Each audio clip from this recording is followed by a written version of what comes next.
नमस्कार, मैं डॉक्टर मंजू भार्गवी भार्गवी सिंफो में आप सभी का हार्दिक स्वागत करती हूँ। आज मैं आप लोगों को तारे जमीन पर फिल्म की समीक्षा करने जा रही हूँ। निर्देशक है आमिर खान, मुख्य कलाकार है दर्शील शफी, आमिर खान, टिस्का चोपड़ा, विपिन शर्मा। संगीत है शांतनु मोइत्र। कहानी अमोल गुप्ता जी के है। रिलीज वर्ष 2007 है। शैली इसकी पारिवारिक, सामाजिक, शैक्षणिक और प्रेरणादायक है। अगर इसके बारे में बात करेंगे तो तारे जमीन पर केवल एक फिल्म नहीं बल्कि एक आंदोलन है बच्चों की भावनात्मक दुनिया को समझने और उनके भीतर छुपे हुनर को पहचानने का। यह फिल्म न केवल माता पिता और शिक्षकों को जग तोड़ती है बल्कि समाज को यह सोचने पर मजबूर करती है कि सफलता का मापदंड केवल अंकों और रैंक से नहीं होना चाहिए। यह फिल्म एक सच्चे बच्चे की कहानी है जो पढ़ने में कमजोर माना जाता है, लेकिन उसकी कल्पना शक्ति और कला के प्रति गहरी समझ अद्वितीय होती है। आमिर खान द्वारा निर्देशन यह पहली फिल्म है जिसमें उन्होंने संवेदनशीलता और परिपक्वता का नया स्थान स्थापित कर दिया है। कहानी का सार ऐसा है।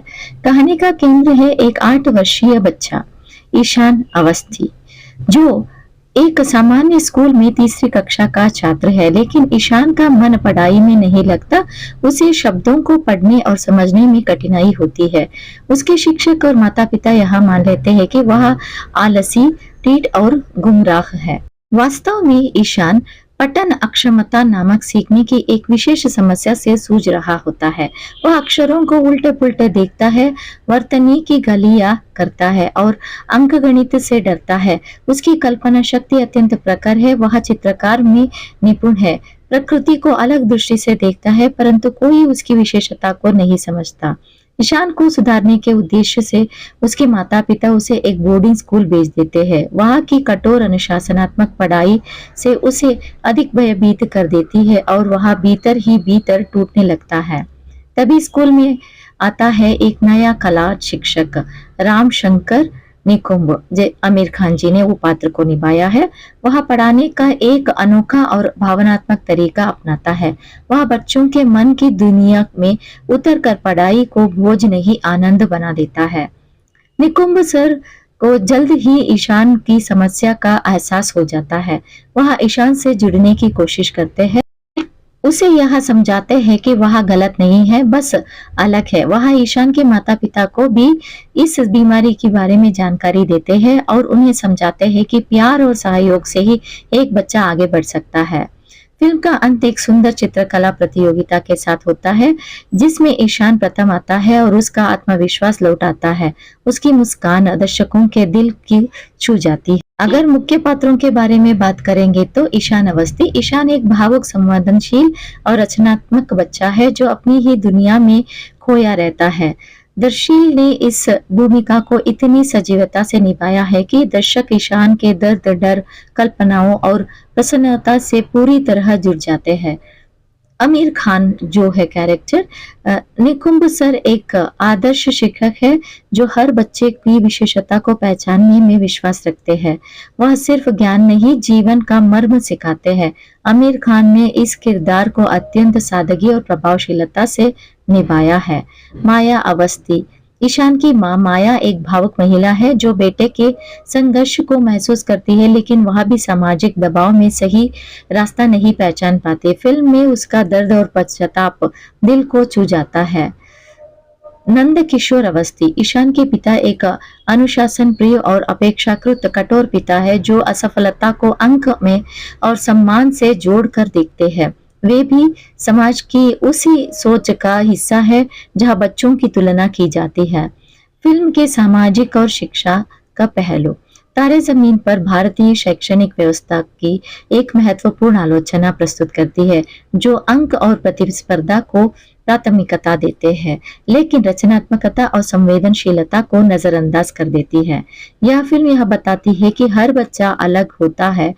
उसकी योजना या योग्यता माप केवल किताबों से नहीं किया जा सकता। शिक्षा का उद्देश्य केवल तथ्यों का भंडार नहीं बल्कि बच्चों के व्यक्तिगत का निर्माण और उसकी आत्मा को जागृत करना होना चाहिए। तकनीकी पक्ष के बारे में बात करेंगे तो निर्देशन आमिर खान का निर्देशन अत्यंत सहज, भावनात्मक और विचार उत्तेजक है। उन्होंने एक संवेदनशील विषय को जिसे गहराई और सरलता से प्रस्तुत किया है वह बेमिसाल है। हर दृश्य में भावनाओं को तसल्लता स्पष्ट होती है। कहानी का कटपथा अमोल गुप्ते द्वारा लिखित कहानी असाधारण है। यह एक ऐसे विषय को उठाती है जिस पर आज भी बहुत कम बातें होती है, सीखने की अक्षमता। पटकथा इतनी असधार है कि दर्शक खुद को उनसे खो देते हैं। संगीत शंतनु मोहित्री द्वारा संगीतबद्ध गीत फिल्म की आत्मा है। माँ खिलते हैं गुलिया और जादू का चराग जैसे गीत दर्शकों की आंखों से आंसू ले आता है। प्रसून जोशी की गीत गहरे अर्थों से भरपूर है।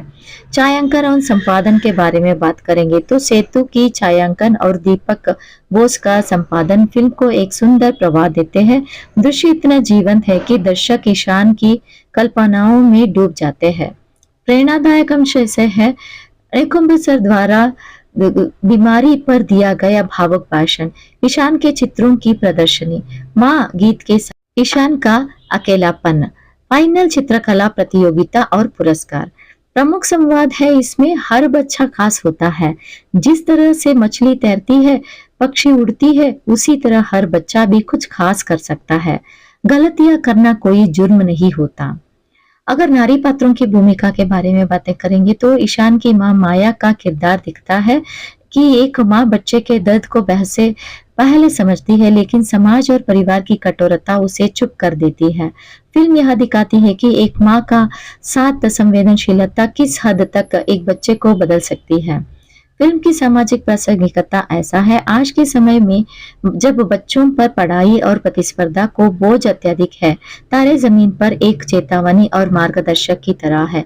यह फिल्म माता पिता, शिक्षक और पूरे समाज को यह याद दिलाती है कि हर बच्चा अपने आप में अद्वितीय है और उसे समझने की आवश्यकता है। समीक्षा और आलोचना ऐसा है, सकारात्मक पक्ष है विषय की मौलिकता और गहराई, दर्शील सफरी के बेमिसाल अभिनय, अत्यंत प्रभावी कटपथा और संवाद, शिक्षकों और माता पिता के लिए एक मार्गदर्शक भावनात्मक संगीत है। नकारात्मक पक्ष की बातें करेंगे तो कुछ दर्शकों के लिए फिल्म की गति धीमी लग सकती है। कुछ दृश्यों में संवाद अधिक भावनात्मक हो जाते हैं जिससे वह थोड़े उपदेशात्मक लग सकते हैं। फिल्म का असर और विरासत है। तारे जमीन पर ने भारत में बच्चों की मानसिकता समस्याओं और खासकर एक ऐसे बीमारी जैसे मुद्दों पर चर्चा शुरू कराई। कई स्कूलों ने अपनी पढ़ाई के तौर तरीकों में परिवर्तन किया। यह फिल्म आज भी शिक्षकों की ट्रेनिंग में उपयोग की जाती है। निष्कर्ष में बोल सकते हैं कि तारे जमीन पर एक जीवनदायिनी फिल्म है जो यह बताती है कि हर बच्चा तारा है, बस उसे अपनी रोशनी बिखेरने का मौका देना चाहिए। यह फिल्म केवल एक कहानी नहीं बल्कि एक सीख है। यह सीख कि बच्चे केवल किताबों से नहीं, प्यार और समझ से भी सीखते हैं। अगर 5 में से मैं रेटिंग देना चाहती हूँ तो 5 के लिए 5 देना चाहती हूँ। अगर देखने के लिए सिफारिश करूंगी तो सभी माता पिता, शिक्षक और विद्यार्थियों के लिए यह फिल्म देखना अनिवार्य है। आशा करती हूँ कि सभी छात्रों को ये वीडियो लाभदायक हो और परीक्षा में अच्छे अंक प्राप्त करेंगे। अगर ये वीडियो आप लोगों को लाभदायक लगे तो कृपया सब्सक्राइब करके शेयर करना ना भूलें। धन्यवाद।